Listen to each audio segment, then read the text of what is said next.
বলে তার বাসা থেকে আমাকে মেনে নিতেছে না। লালমনিরহাটের কালীগঞ্জ উপজেলার তুষভান্ডার ইউনিয়নের দক্ষিণ ঘনেশ্যাম মটের পাড় এলাকায় স্ত্রী হিসেবে স্বীকৃতির দাবিতে জয় নামে এক যুবকের বাড়িতে 3 দিন ধরে অনশন করছেন অনার্স পড়ুয়া এক ছাত্রী। এই ছেলের সাথে আমার 2 বছরের রিলেশনের মাঝে এক পর্যায়ে রিলেশন আমাদের অনেক গভীরতা করে। পরবর্তীতে সে আমার সাথে রেজিস্ট্রি করে লালমনিরহাটে কোর্টে বিয়া করে। তারপর তার বাসায় জানাজানি হওয়ার পর তার বাসা থেকে আমাকে মেনে নিতেছে না। আমি কালো বলে, আমি সুন্দর না বলে তারা কিছুতেই মেনে নিতেছে না। তাদের ছেলেকে তারা বাসা থেকে আউট করছে। এখন তারা অন্য মেয়ের সঙ্গে ওর বিয়ে দিতে চাইতেছে। এখন আমার দাবি হচ্ছে সে আমার সঙ্গে রিলেশন করছে 2 বছর যাবৎ।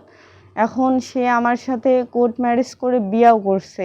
সে আমার সঙ্গে অনেক জায়গা ঘুরছে, দেখা করছে, খাইছে, বেড়াইছে, থাকছে, আমার বাসাও গেছিল।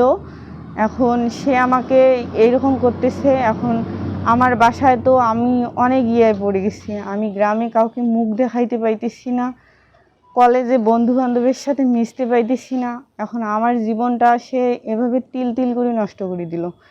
তারপর আমি পরশুদিন এর বাসায় আসি, বিকাল নাগাদ এর বাসায় আসি। এখন সে আমাকে বিয়ে করছে, সে আমাকে স্ত্রী হিসাবে স্বীকৃতি দেবে, তার পরিবার আমাকে মেনে নিতেই হবে, আমার এটাই। আর না হলে আমি এইখানে আত্মহত্যা করে মরে যাবো। আমি একটু একটু করে তিল তিল করে নষ্ট হয়ে যাইতেছি।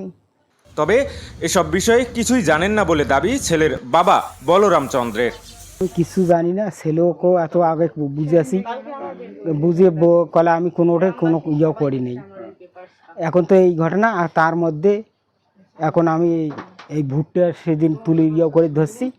বিকেলবেলা আমরা আসিয়া হুড় করে বাড়ি ঢুকলো, মানে কায় আসিয়া আমার বাড়ি ঢুকলো। তারপরে আমি কাকিক দেখাই, ভুট্টা শুকায় আমরা কাওয়াই নাই যদি বাড়ি আসিয়া আমি মেয়ে পুরুষ মানুষ ক্যান করে বেরকে দেই। আসিয়া আমরা ফ্যান টান ছাড়ি দিয়ে একেবারে বিছনাত করেছে।